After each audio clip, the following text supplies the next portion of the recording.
welcome to day 2 of the fifth annual EHE 360 Global Patient Conference. Thank you for making time to be here today. On behalf of the EHE Foundation, welcome. My name is Jenny Kovach, and I'm the president of the board of directors for the EHE Foundation and an EHE patient diagnosed in 2017. I want to thank you for being here. I want to especially thank our event sponsors, Vivace Therapeutics and SpringWorks Therapeutics. And importantly, I want to thank the presenters and the panelists who you'll hear from today. I also want to thank our volunteers who contribute to the agenda and continue to make this event stronger every year. I sat through yesterday and it was a wow. If you missed it, we will be providing it via recording. If you are not familiar with the EHE Foundation, we are the leading global nonprofit advocacy and research organization dedicated to finding treatment and a cure for EHE. Everything we do aims to improve the lives of the people impacted by EHE by advancing science and providing support. We do that by funding impactful research, facilitating education, creating awareness, like today, collaboration, and community. So these are core to our mission and how we are working to improve lives. We invite you to engage with questions and discussions today. If you look at the bottom of your screen, there is a Q&A function in your tools. Please engage in that Q&A. We will have time to get your questions answered. And then this is the second day of the conference. And today is focused on EHE clinical management. To take us through today's agenda, I want to welcome Dr. David Casimir. If you joined yesterday, you met David. He's amazing. He's on our board of directors for the EHE Foundation, lending both his scientific and his legal professional talents, as well as being our gracious moderator for EHE 360. Thank you, David. And I will leave you to introduce the first session. Excellent. Thanks for having me. And today we're going to have a number of sessions. Within each session, we're going to have the speakers talk and then come back together as a group to have group question and answer sessions. Our first session today is on the topic of EHE tumor monitoring. We're going to get at questions like, what is stable? What is progression? How do we know? Our first speaker is going to be Dr. Frezza, and our second speaker is going to be Dr. Vanzulli. Both are from the National Cancer Institute of Milan. Dr. Frezza is a medical oncologist, and Dr. Vanzulli is a physician scientist with a specialty in diagnostic and interventional radiology. Our first talk is going to be on the topic of how scans and imaging inform treatment decisions. And our second one will be on assessing EHE growth and why we need better tools than we have today. And so with that, let's welcome in Dr. Frezza to start us off with our first presentation today. So good morning to everyone from Milan, and thanks to the organizing committee to inviting us today. So in the next few minutes, I'm gonna tell you a bit more about how scans and imaging can inform treatment decision in epithelial hemangioendothelioma patients. And when I was given this title, it really brought me back to a huge discussion that we had back in 2021 when we drafted our consensus manuscript on how on the best management for epithelial hemangioendothelioma patients. At that time, we essentially touched 3 very practical points. First of all, how should we properly stage a patient with an epithelial hemangioendothelioma?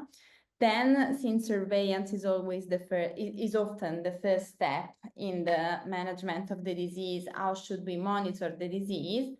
And then, of course, when there is the indication to start a treatment. So we know today that the staging of epithelial hemangioendothelioma patients is a bit different from other conventional soft tissue sarcoma because of the higher frequency of liver and bone involvement. Also, of course, lung, which is, however, also involved in more common soft tissue sarcoma.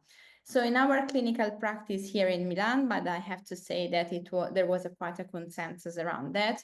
At the baseline, we usually perform a total body CT scan, including for sure chest and abdomen, but we also perform at least once in a while brain, because although rarely we have seen brain mets in this histology. And this gives you a clear picture of the lungs and at least the liver. Then there is the need of staging the skeleton.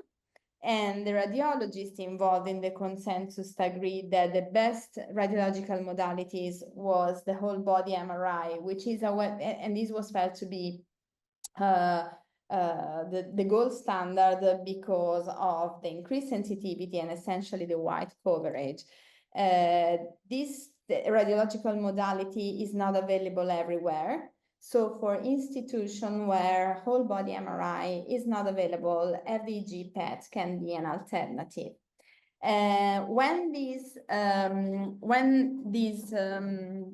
scans are done, we should always remember to include also limbs. Why? Because we realize that by using more and more these techniques, we are spotting more primary disease.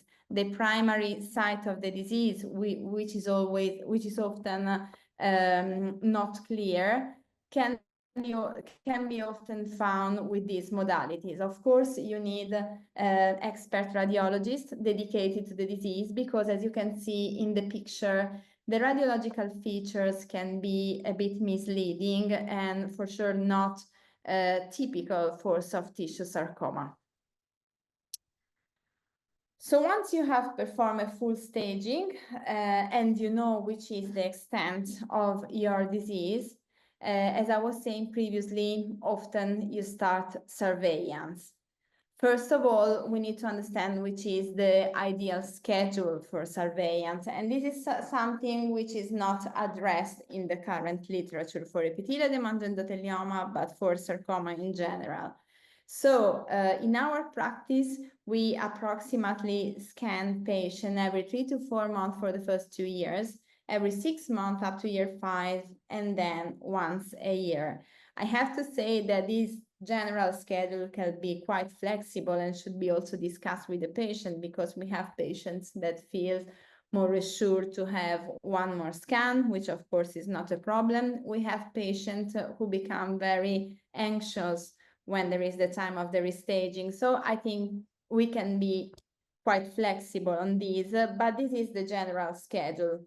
The very, very important point to me during surveillance is essentially consistency. So once you decide which are the imaging modality that better picture the disease in that specific patient, you should be consistent in using them during the surveillance. Why? Because this is the only way to be sure that you are able to properly compare scans over time and therefore understand how the disease is behaving. We know that epithelial demand endothelioma can be naturally stable over time, or it can also behave as an indolent disease. So this is not reported in any guidelines, but this is really part of our everyday practice. In this specific disease, as also for other low-grade sarcoma, if you compare the last scan with the previous scan, so let's say you have a 3 to 4 month interval, things can often look quite stable because the disease is growing slowly.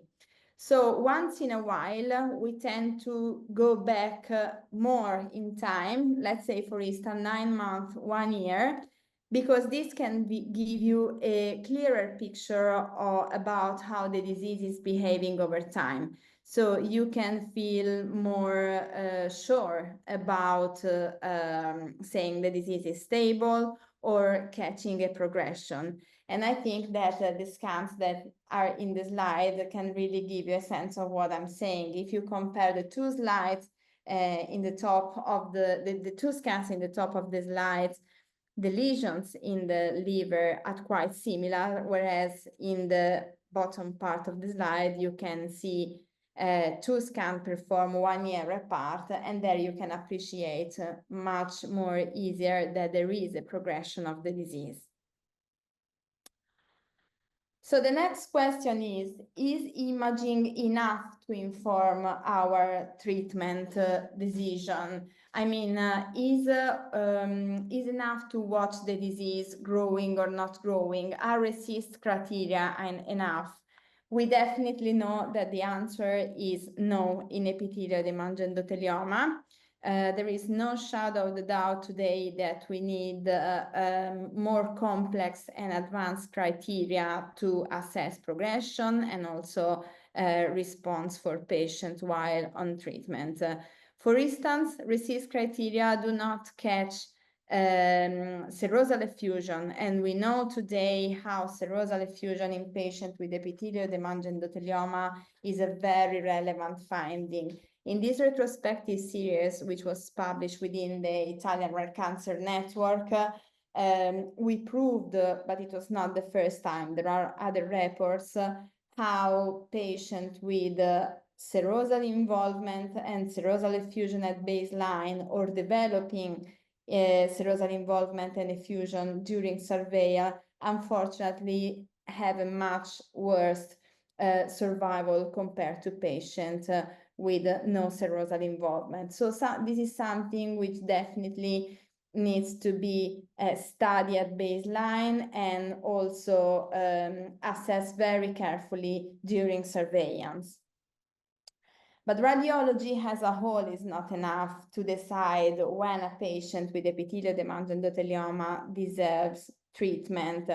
One other crucial point which clinicians should be taken in account are symptoms. Symptoms means systemic symptoms, so temperature at night, fever, weight loss, asthenia, and of course pain. By the way, these features, so pleural effusion, pain, temperature at night, often combine in those patients who are, to us as a medical oncologist, the greatest challenge today in treating the epithelial demand endothelioma, because they are those who performed worst. This is the same paper that I was showing in the previous slide, and here you can see how patients with pain at the baseline or pain during surveillance have a worse overall survival compared to others. Of course, we are talking about disease-related pain, disease-related weight loss. So if you lose weight because you are dieting, it has nothing to do with the disease. If you have pain because age is passing, it's not. This is not what we are talking about. We are only talking about those patients who report symptoms related to the disease, and this is another important things to discuss with patients in clinic. So in brief, when do we treat epithelial demand endothelioma patients? Essentially, we treat them when the disease over time show progression or become symptomatic. Although today we know, since we know that patients with serosal involvement and symptoms at baseline or developed under surveillance perform worse, in these patients we can also offer treatment up front without waiting for a first phase of surveillance. Everything I've said so far is based purely on retrospective data. So everything we know today about epithelial demand endothelioma, the natural history of the disease, the response to treatment is only based to a retrospective observation. And this is often the case in ultra-rare sarcoma. So how can we strengthen our evidence? How can we improve what we have observed in clinic in our retrospective series so far? First of all, we need to confirm our observation prospectively. And this is why we have launched, together with the help of Annalisa Trama, who's working with us here in the epidemiology unit at INT, a prospective worldwide registry dedicated to epithelioid endothelioma patients. This registry was built in the framework of EURACAN, the European Reference Network dedicated to rare odor solid cancer.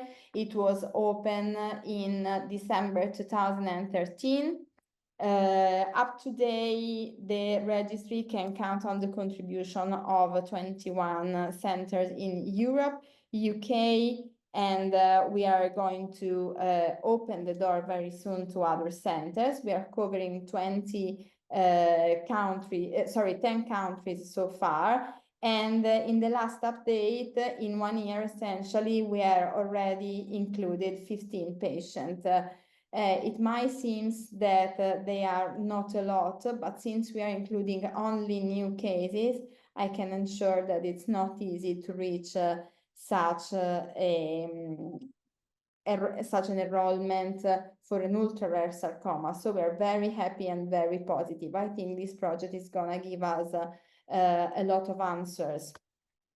Then, as many of you might know, we are also running an observational study together with the Royal Marsden, where we essentially collect clinical data, biological samples, and radiological imaging of all patients with epithelioid endothelioma followed in our 2 institutions. And in the context of this study, as I think Dr. Pasquali presented yesterday, we are exploring the value of different cytokines, especially this GDF15, as a potential biomarker in epithelioid endothelioma. A plasmatic biomarker would be very useful for us as clinicians, both because if we manage to identify a threshold at baseline, it could help us in having an immediate sense of which are those diseases are going to behave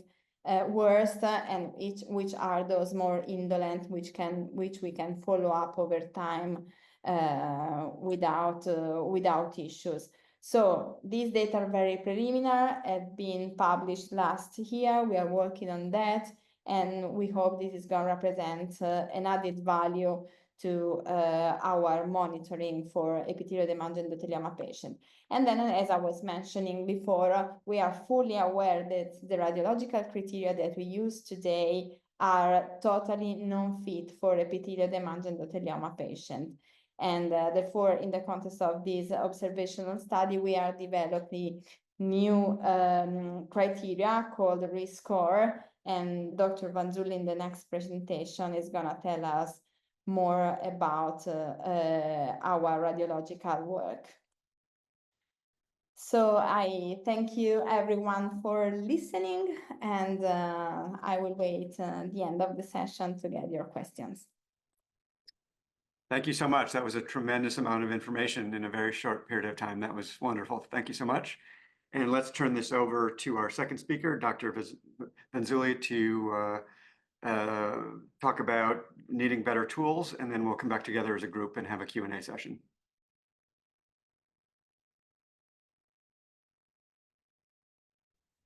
Okay, so thank you very much for the kind introduction. First of all, can you hear me properly and can you see my slides? The slides look wonderful and your audio is perfect. Okay, fantastic. So again, good morning or good afternoon as you are, as I am joining from Europe. It is a great pleasure and honor to be here today to deliver a presentation regarding the refinement of radiological response criteria in epithelioid endothelioma. And as anticipated, my name is Andrea Vanzulli, and I'm a diagnostic and interventional radiologist working at the National Cancer Institute in Milan, Italy. So, our story and the reasons behind our efforts and interests in this topic date back to the mid-70s, when the first attempts to provide a formal definition of objective responses were made, and 16 expert observers were challenged to measure the diameters and sizes of objects of different shapes allocated underneath a mattress, with the sole purpose to understand and to determine what change in bidimensional size could be actually and confidently considered a change. Therefore, the aim was to simply standardize detection and description of tumor responses, and no prognostic value was envisioned, with no reference to patient outcomes. So after several attempts, it was determined that a 50% reduction was reproducible enough amongst different observers and within the same observers at different time points, and was therefore accepted as a universal threshold. Then, decades later, the RECIST criteria were designed and then received a major update and revision in 2009. But we claim that decades later, we are still somewhat affected by an arbitrary assumption and are still reliable on criteria and tools that were not originally intended to make reference to prognosis and clinical outcomes. And we think we are moving in the right direction. We are doing this for a plethora of diseases. And for example, you can see the results of our first joint effort in this specific topic. It's a different clinical scenario, of course, but we have already been able to prove that RECIST are suboptimal predictors of clinical outcomes in the context of high risks of tissue sarcomas. And while, of course, we are fully aware that EHE represents a very different, very peculiar disease, our efforts are moving in the same direction, even in this very specific, very peculiar clinical scenario. So we are all familiar with EHE, but I think that it's very important to recall some key features that are very useful to understand the rationale of our new methodology and of our new criteria. So to begin with, we are all familiar with the notion that EHE can display a highly variable and often unpredictable clinical behavior, which in aggressive forms of disease may manifest with systemic symptoms, which appear to often be temporally correlated with serosal involvement, either pleural or peritoneal, and in the form of effusion, serosal layers thickening, or even both. We've already talked about how varied and different and heterogeneous imaging features of EHE can be. And the imaging presentation mostly relies on the site of disease onset. And for example, we are aware that the appearance of diseases arising from musculoskeletal structures depicted here is typically very different from the imaging features of disease arising or developing in pleural or lung tissue. And again, is very different from disease which is arising in viscera, including one of the most archetypical cases, which is represented by the liver. But going back to more specific EHE tailored features, we have already mentioned the pleural involvement, which often takes the form of uni or sometimes even bilateral pleural effusion, which may be anticipated by subtle changes, including focal or more diffuse layers thickening, and which is often accompanied by a very peculiar form of pleuritic-like pain, which is typically unresponsive or showing very unsatisfactory responses to conventional pain-killing therapy. And a very similar scenario, a very similar phenomenon can be observed, often temporally correlated to pleural involvement in the peritoneal cavity. And again, you see on the left-hand side the latest prior of this patient, and then the development of very abundant, very prominent pleural fluid accumulation on the right-hand side. And again, the whole idea behind this new methodology that we are proposing is to be able to detect very early subtle changes, such as the one presented here. For example, on the left-hand side, you see a very subtle subpleural alteration, which is linked to the serosal layers, whereas on the right-hand side, you see a more diffuse, elongated thickening of serosal layers at the apex of the left lung. So the whole idea is to understand that these early signs, which would be labeled as non-specific in other clinical scenarios, should raise concern and should raise attention in the context of epithelioid hemangioendothelioma, as they might predict and might represent early precursors of disease. So regarding our methodology, as previously anticipated, we are making reference to patients which are prospectively enrolled in an observational trial currently open at the National Cancer Institute in Milan, Italy, and the Royal Marsden in London, and which are subjected to central radiological review and tumor response evaluation, including EHE tailored new criteria.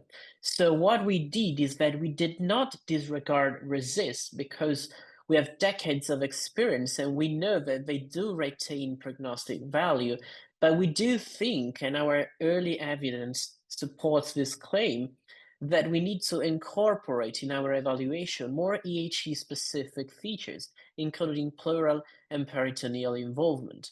And so we have come up of an idea of a new set of response criteria that incorporate both purely dimensional responses, such as in RESIST, and pleural and peritoneal involvement. And so we hereby propose the response evaluation by serosal changes and outcomes reporting criteria, alias the REST score criteria. So before we delve into the details of this criteria, I'd like to briefly remind you that such evaluations are now possible and relatively easy to incorporate in our reports, because we do have a wide range, a wide plethora of open source and free tools that we may leverage in order to quantify and estimate precisely the effusion burden for our patients.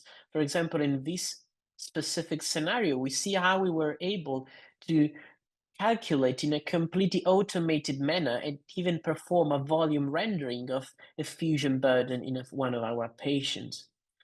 Now, going back to the criteria themselves, we have distinguished, as in RESIST, different response categories, starting from complete response, which, in order to be assigned, requires that a CR per RESIST has been assigned, and that no evidence of tumor-related serosal involvement is documented, or a complete resolution of previously documented serosal involvement is registered.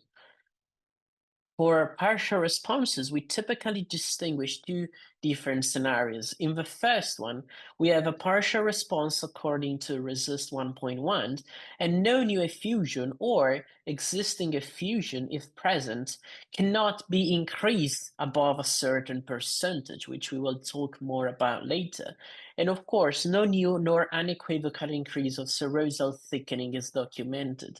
And you may recognize this expression because it means that we are treating serosal thickening in the same way we treat and consider non-target lesion in RESIST. And the second scenario to assign a partial response is represented by a subthreshold reduction in the sum of longest diameters of target lesions. Again, this is an expression that we have derived from RESIST, which is suboptimal. So we're speaking between 10 and 30%.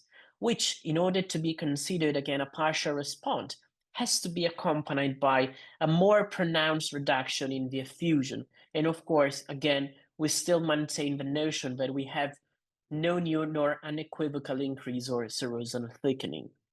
Then a progressive disease has and will be assigned in all those cases that are labeled as PD according to RESIST, but even in all those cases in which new tumor-related effusion as documented or existing effusion has increased above a defined threshold, or up to complete occupation of pleural peritoneal cavity.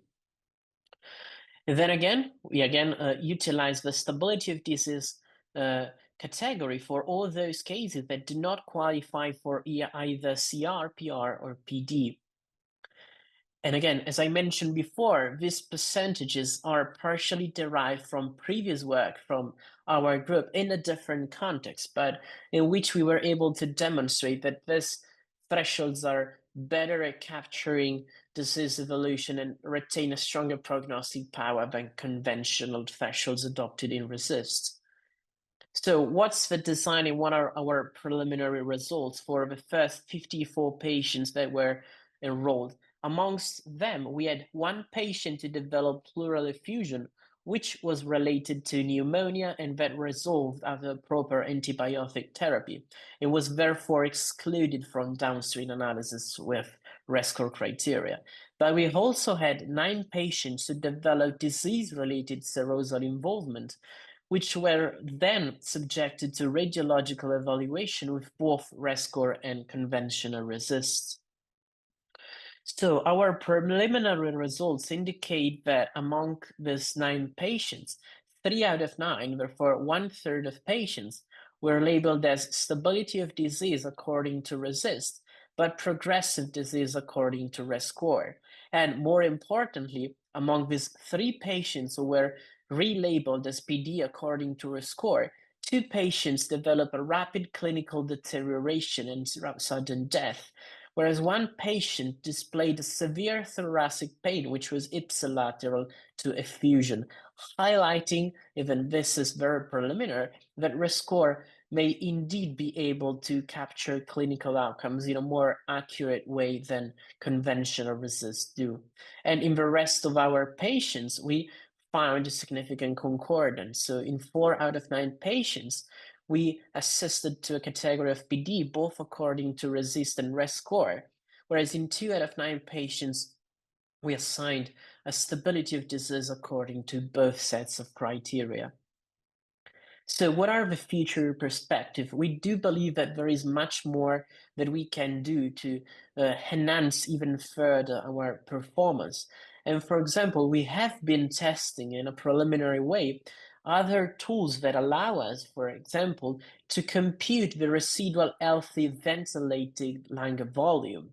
And this is very interesting because it offers an information which is complementary to the estimation of effusion burden, but as an advantage because it might be more easy to correlate with functional pulmonary status. For example, could be correlated to lung performance at functional tests, including spirometry. And we are even willing to test in the near future fully automated softwares that have been developed in other contexts of disease in order to be more efficient and more reproducible when we try to estimate the burden of effusion, specifically in the peritoneal cavity, which has an anatomy which is way more complex than the pleural cavity, and therefore may make it much more difficult to be reproducible and to estimate properly and precisely the burden of effusion in this very complex anatomical compartment.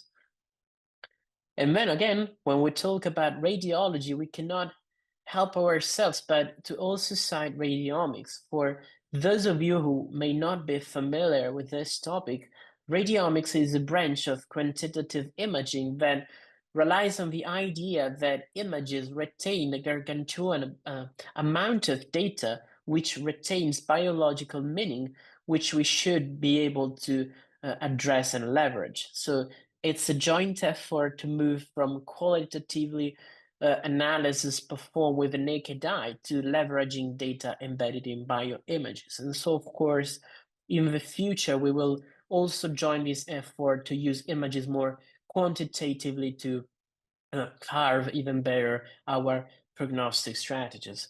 And with this, I'd like to thank the fantastic team which is behind this incredible effort, starting from Dr. Stacchiotti, who's really the mastermind behind this, the fantastic team from Milan and from the other participating centers.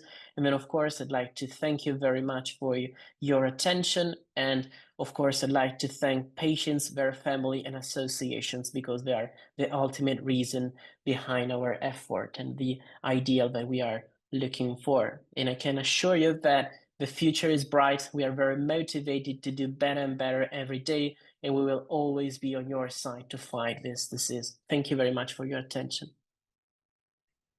Thank you so much. And let's have Dr. Frezza back and go through some of the questions. We've got actually quite a few questions that have come in, and we're also bringing in a guest panelist, Dr. Cote from Mass General Medical. He is a medical oncologist and a well-known friend of the EHE Foundation. And warrior against EHE. So let's start with a terminology issue, and this I'll direct towards Dr. Vanzulli.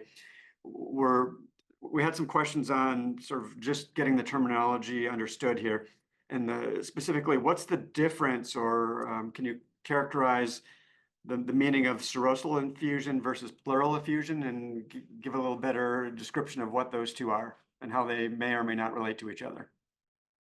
Okay, thank you very much for the question and for the chance to clarify. When I use the term serosal, it's just a more broader term that includes both peritoneal and pleural effusion, because they're both termed serosal cavities. So when I want to talk in general without distinguishing one from the other, I use the terminology serosal. Thank you. Excellent. Thank you so much. All right. So a question for Dr. Frezza. There's sort of a general question about where do things fit with some of the additional biomarkers that are being discovered or physiological markers that might help us understand when something is going from indolent to potentially progressive. Where do those stand as we sit here today? Your studies have identified a number of interesting factors, things like pain, things like where we're seeing differences in the imaging data. And then we also heard yesterday and a little bit today about potential blood biomarkers. From a clinical practice standpoint, are those types of information that are ready to use now? Do they need more validation? Should we expect clinicians around the world to start incorporating those into their practice? Where does that stand from a ready-to-go clinical standpoint? So I think some of them are already clinical practice. I think every sarcoma oncologist treating epithelial hemangioma patient should take care, for instance, of symptoms, pain, serosal effusion. These kind of things have already been noticed a few years ago, and I would say are incorporated within clinical practice. More experimental are the new radiological criteria and the biological biomarker. For the radiological criteria, I think that we still need time, as Andrea was suggesting, to standardize the approach worldwide. But I also think that today the clinician who treat epithelial hemangioma patients know what they have to look for to understand if the disease is doing bad or not. For the biological biomarker, we still need time. They're not available today. We are struggling within our institution to understand which is the best way to dose the GDF. So we need more time to validate it, and then we hope to make it available. But that's not standard practice.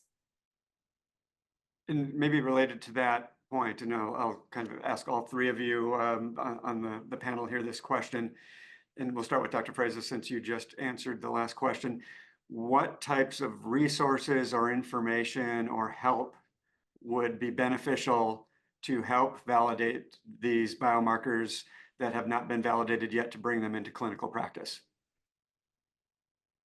Well, essentially, we need funding and patients, because in order to validate a biomarker, as in every other cancer, we need to increase numbers.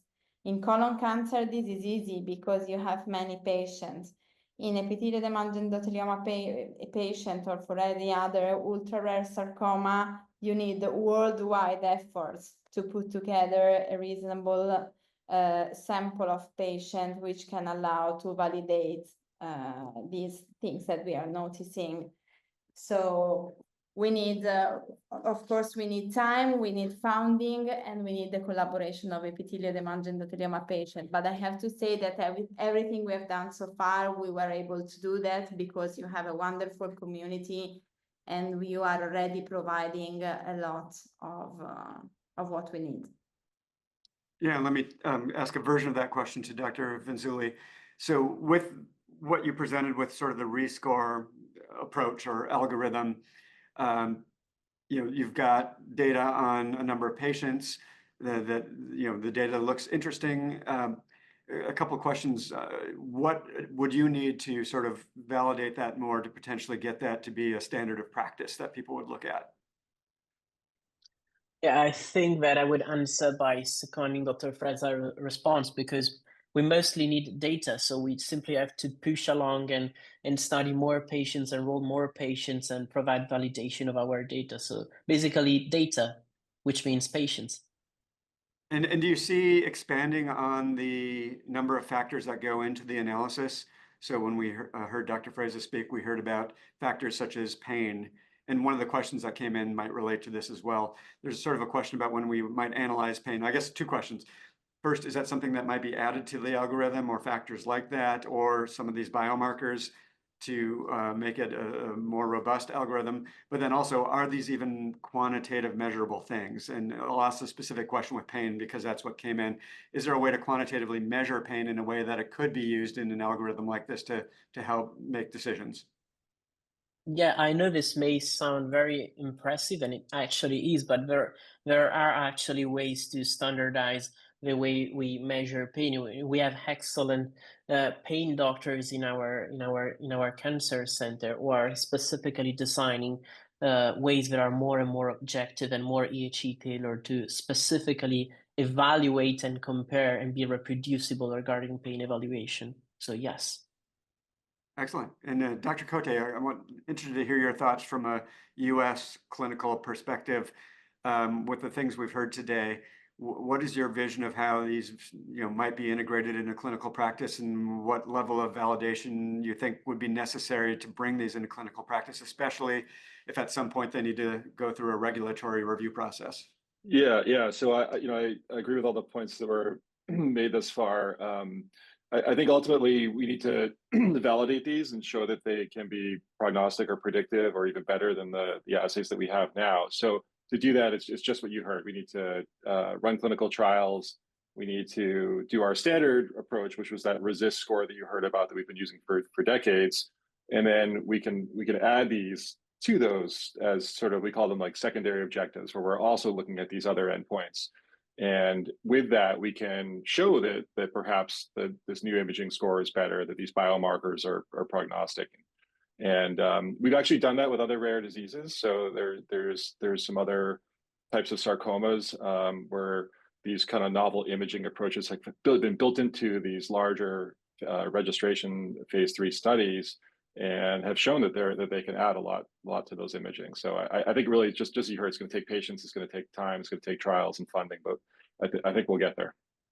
Excellent. And then we've got kind of a couple of questions that relate to how patients should use this information that we're learning about here. Now with a rare disease, that we have publications out there which are great, but not all the clinicians are reading them. We have conferences like this, but not everyone's attending. And this is one of the, this is, I think, true with a lot of rare diseases. Sometimes the patients know more than their doctors because they're following things a little bit more closely. Sometimes it's vice versa. But are there things patients should do when they, like attendees of this conference, if they've heard things that might be beneficial and their clinician might not know about it? Do you have any thoughts about, and the specific question that came in and it related to Dr. Frezza's presentation. So I'll ask you this question first. If they hear, a patient hears today that it may be beneficial to compare older scans to the latest one, not just the previous one, how much should patients advocate to their clinicians based on things they've learned to maybe reconsider how they're handling the patient's information? Yeah. Go ahead, Dr. Frezza. I was checking the chat and there are many questions about, should I ask my doctor? Should I ask my doctor? Should I ask my doctor? And then I don't know what Greg thinks, but I'm sure we agree. I think that it's always okay to ask, because one thing are the clinical practice guidelines, and there you need to find a way to standardize the approach. The other thing is the treatment of one single patient. So if a patient who attended this conference found out that once in a while it's good to have a brain CT, I don't think that the physician is going to be upset if the next time in clinic the patient say, I heard this thing, what do you think about scanning the brain once a year? Or if they know it's not standard practice to look back at the scan. you might ask, okay, you told me that my disease is stable. Can I also ask if it was stable compared to 1 year ago? At least in our clinic, we are very open to the discussion, because since there are no evidence, no guidelines, it's pretty much depending on the relation between the clinician and the patient. I was reading another question about, they say, that I say that treatment should be started with disease progression. What do you consider progression? 1 centimeter per year. Same, this is something you discuss with the patient. If by looking at the imaging, I realize that the disease is progressing, I share that the disease is progressing. Then, if you have a slow progression, the patient is not symptomatic, and he is in a time of his life in which treatment doesn't fit with his program, we can also share that we do another scanning for a month and we discuss how the disease is behaving. So really, I think that the answer to all these questions is the relation with the physician who's looking after them. Yeah, Dr. Cote, your thoughts on that, the patient relationship? Yeah, I think that's really well said. So I have a couple of thoughts on that. First, I said this at other EHE meetings and other rare cancer meetings. For any rare disease, at some point you should make sure, even if you're getting cared for by an excellent community oncologist, it's really important to see somebody who's seen this disease before, at least once in the course of your disease. Just somebody to check in and make sure that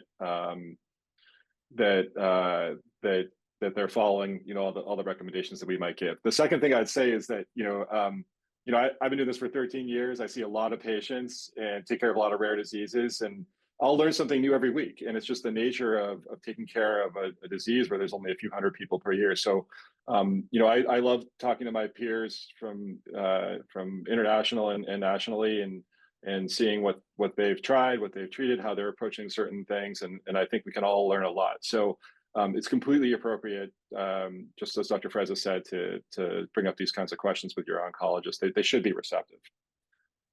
Excellent. And one final question for Dr. Vanzulli. In the study you did on the rescore approach, the data suggests, at least the way I'm seeing it, that the prior RECIST approach might be under predicting progression. Is that consistent with sort of what you're seeing? And then if that is the case, does that suggest maybe if people are just using RECIST at this point, it's an argument for more frequent scanning? Well, first of all, I would specify that, of course, this data is promising, but still very preliminary, so it has to be dealt with caution, of course. But yes, the response that we get from this very preliminary results is that incorporating the evaluation of a fusion may bring an added value to response criteria when it comes to predicting clinical outcomes. I don't think this necessarily translates to having more frequent scans. Maybe it can lead us to be more attentive, more sensitive when it comes to detect changes that might be related with pleural effusion. For example, as I said, there are some patients that develop a very specific kind of chest pain temporally correlated with pleural effusion. So not necessarily scanning more frequently, but maybe being more alert when it comes to symptoms that may suggest disease progression. Excellent. Thank you so much, all. This has been very, very informative.